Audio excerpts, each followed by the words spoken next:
First of all, my name is Dr. Amy Coleman, and I just want to thank so much the people that got me here, that brought me here. Peggy Huddleston, who told me about this place, and Joan Rotello, who invited me. It's the first time I've known about Open Healthcare, and when I heard about it, I just wanted to cheer, because I've looked for a grounding place of like-minded professionals, and I'm actually creating that in my business. And when I saw that these women actually exist, and men, in a cohesive unit, I can't tell you how grateful I was. And that it had been going on for 10 years, and then I felt, where have I been? So thank you. And actually, what my story is about is how I came to be a different kind of doctor. You know those off-the-track moments where you think, I gotta look at my compass again, or is this map right? Is this really how, maybe it's upside down. But every single experience has led me to the vision, which is actually developing further and further. Now, I will speak, first of all, to Carol's lovely story. It was remarkable. Thank you for taking us on that journey. Because even though I'm not an identical twin to anyone, I have experienced the same type of moment-to-moment shift and change from someone's energy, and they with mine. And I went to research it, and I discovered, as a student of science and studying chemistry, biology, physics, same as you, I discovered that it's actually a phenomenon in physics well known, basically discovered by Einstein, known as the science of entanglement. And the reason I start this is because it picks up where you left off, and then I'll tell you about the doctor's story. But entanglement is, if you can think of us as a grouping of cells, and systems are grouping of organs, and organs are grouping of cells, and cells are grouping of little organelles, and all of those systems then boil down to atoms, and atoms boil down to electrons, protons, neutrons. Those are the subatomic particles that make everything. Well, the study was on two subatomic particles, had not yet made it to the cell level. And they were studied in distant locations to each other. First, they were paired together. Then they were split apart. And when an experiment on one of them changed the frequency of the vibration that it had, the one that it had been paired with immediately changed to the vibration of the one that was being tapped on, the one that was being influenced. And this is the science of entanglement. So when I tell you that you don't really have to be actually an identical twin, but you just have to have a connection of love, really, between, or of a design of a coherence together, a like-minded state, and the highest of that is love. So there began my journey of being able to experience that myself as my mother raised me. I remember the most monumental time in something so small was when I was a frantic mess because she was getting ready to leave with my father to go on an errand, and I was coloring, and I was just torn whether to leave my artwork and go to the store or stay, and because I was on a roll. And I remember just tears streaking down my face and just a mess. And I never forget when she came up to me and said, "Honey, we'll be right back. It's okay." And in that moment, it's like, she sees me. She understands me. I'm not psychotic. I was in a moment of needing to be reset. Just like that little atom, that influences the other. I took on her atmosphere. And so that journey on discovering the atmospheric nature that you create and the intensity of how that influences is really what led me to where I am today. I went to medical school. Actually, first I didn't have money for university a retired group of teachers once every 4 years gives a scholarship to a local girl. It had to be a girl because they were of groups of retired female teachers. And I just happened upon the lucky ticket with grades and community service. And so I did stay home for the university 4 years, and boy, did I keep my nose clean, because those little ladies didn't have a lot of money, and they had to have bake sales, and they had to have yard sales, and they had to sew, and they had to sell their wares. And I saw this going on as I'm, passing by their meeting house on the way to school, on the way to university, and I thought, how can I make them proud? So every quarter we'd meet, and I'd tell them what I was up to, and I just wanted to make sure they knew I was using their money for a good cause. So it was the right thing, because I kept my nose so clean. I was, cum laude and president of the pre-med club, and started a nonprofit organization for training therapy dogs and placing them in the community with their owners, and just everything I could do. So medical school came up, and I still didn't have any money. So the Air Force actually was my ticket in. My grandfather, who was a sergeant major in the Marines, said, "You know that boyfriend of yours I don't like? If you ever want to get away from him, you don't want him to follow you, go on and join the Air Force. They'll take you places he can't go." So it was really wonderful that I took his advice, and they immediately picked up the check for medical school. So again, indebted in gratitude. Oh, thank you.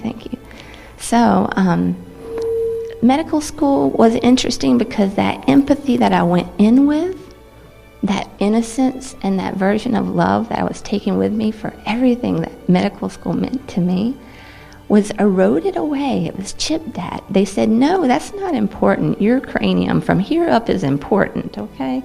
And what's that heart about? Oh, it's a pump, or it's a pump. That's what that is."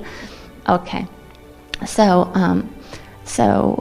as I developed the cranial portion of my super processor, and see how many facts I could absorb and then regurgitate, and this is being a doctor, yes, that's what it's about.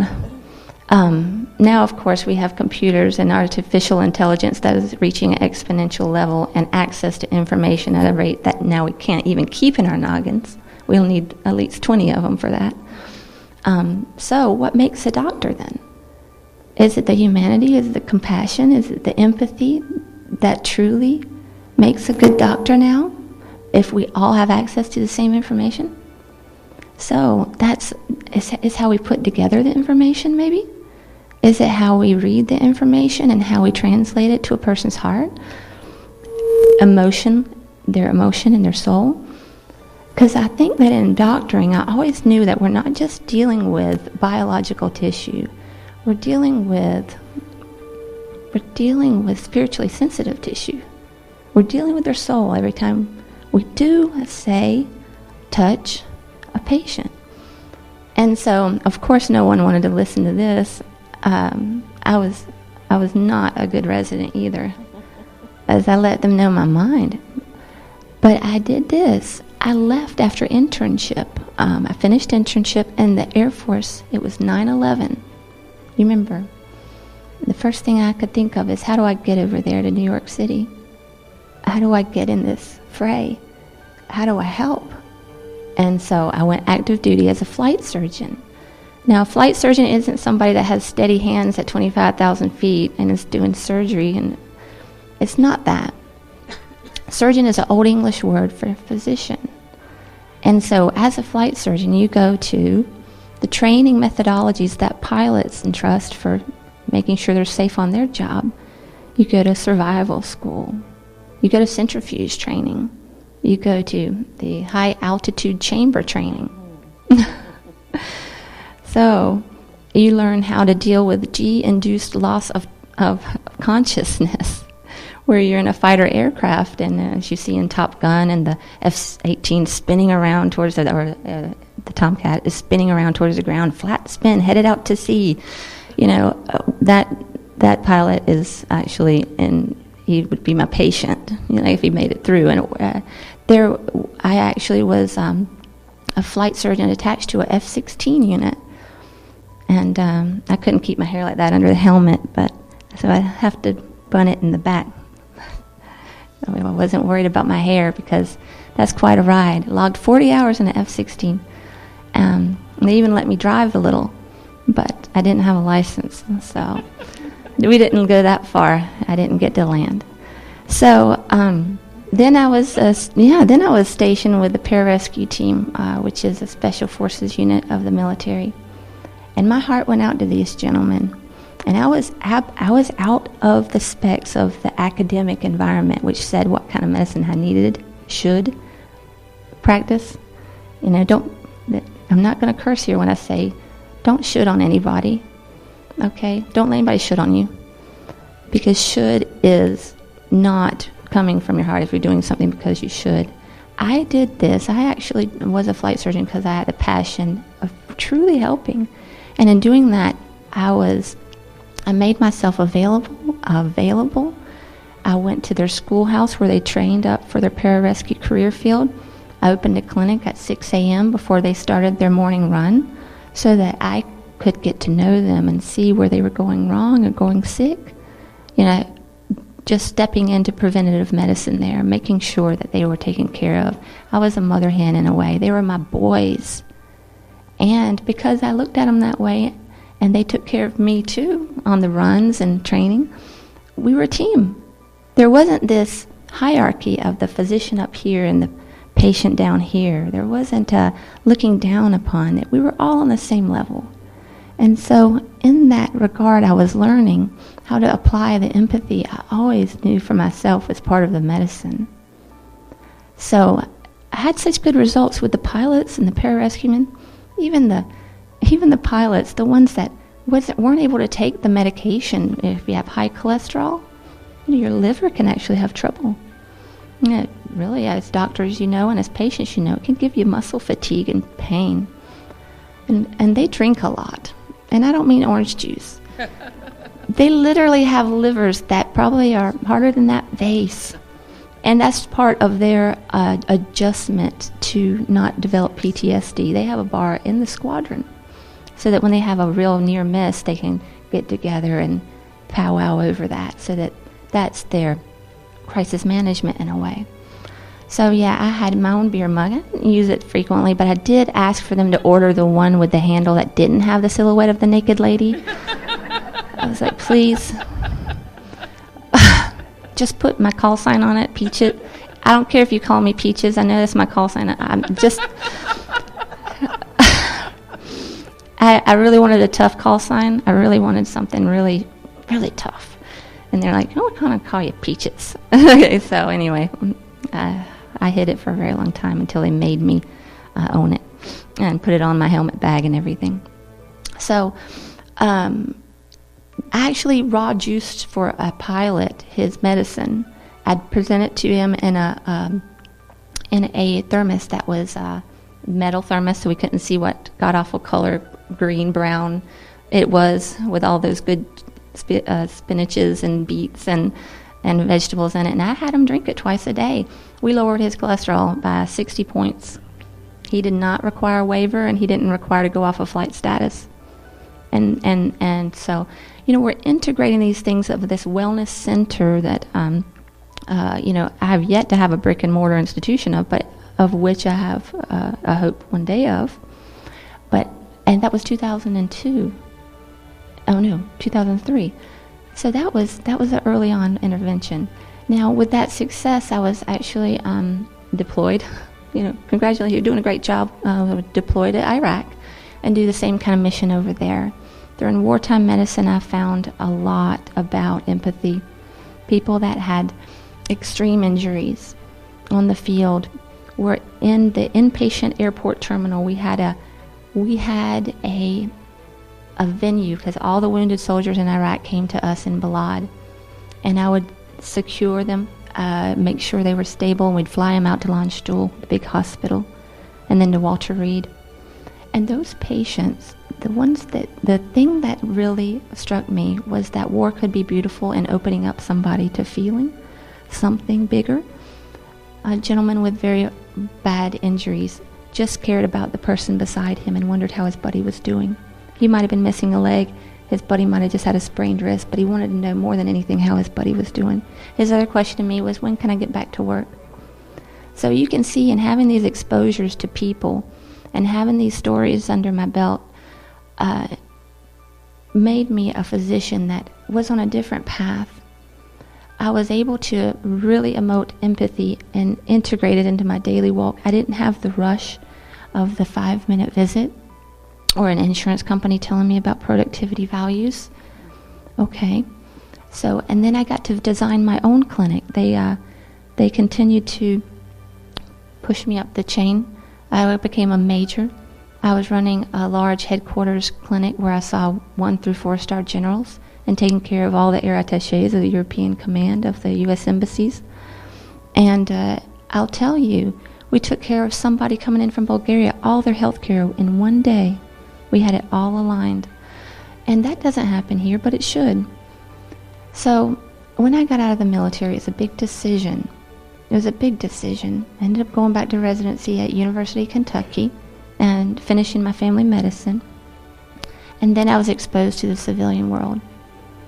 And I walked a mile in each one of you physicians' shoes at what we're looking at in civilian medicine right now. I currently work in an emergency room just to get a good taste of what we're having to deal with and what we're having to walk through. Physician appointments are down to about 5 to 10 minutes for each patient to tackle the tough issues that they're having to deal with. And then what can you accomplish in that amount of time? It's about more treat 'em and street 'em is what I was told.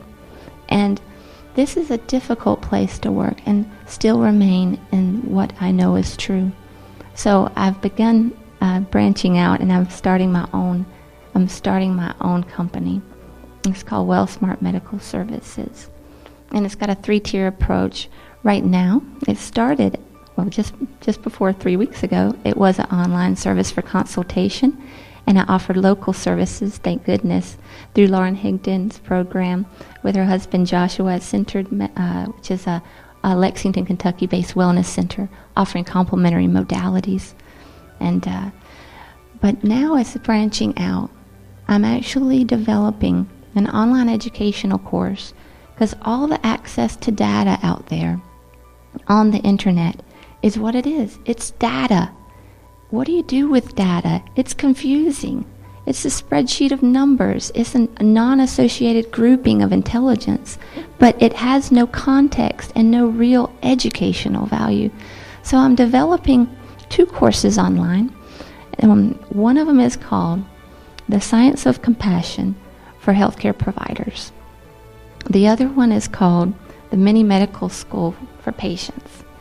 And I'm taking all the stories of these empathy-driven encounters of things that I discussed with my patients, which are common human condition issues, which revolve around education in healthcare, not just information in healthcare. I coalesced them into a book called Guiding Patients to Their Own Doctor Within, and I'm bridging that and expanding that into those courses. I'm adding additional content as well, and it can be taken online. So that'll be complete by September. I'm super excited about this, and that's why my whole team is here with me, because I think in this journey we all need to know where we're headed and need to be exposed to all this. And I'll tell you about what was super special about the clinic that I worked at in Germany. It was a big clinic. It had beautiful crown molding. From the floor to the ceiling were framed 8.5 by 11 pictures of all the dignitaries, generals, and historic figures that had gone through that place. And that was my office. And I was the first female commander, the youngest, a captain. Usually it was a colonel, and usually it was a specialty certified physician like a cardiologist or something like that. I was a flight surgeon. Why was I given that position? To be honest, one of the generals said it best. He goes, and a general, 4-star general said this. He said, Captain Coleman, he said, you love us all. You love us all. Not for where you can go, not for what it can do for you, and not for where I can take you in this career field, but just because you love us. And he said, when I come in here, it's a different world in this office. And sometimes I just need to come in here and spend some time and reset. And I thought about my mom. And I thought about that time where I needed a good reset. And how all it took was her looking at me with those eyes of love and seeing me much farther down the road than I saw myself. She saw me. She really saw me. And I'll never forget, I said, Mom, I said, why do you listen to me like every word I say is so important? Just like that general was listening to every word I said. I said, back then I said, Mom, why do you listen to me like every word I say is so important? She goes, honey, 'cause it is. And the way she said that, she had been raised from a family where children were to be seen and not heard. And her mission in this life was to be the best daughter she could. And that version of that was to raise a daughter who would have a voice that would be heard and that could lift people. That's why I'm here. Thank you.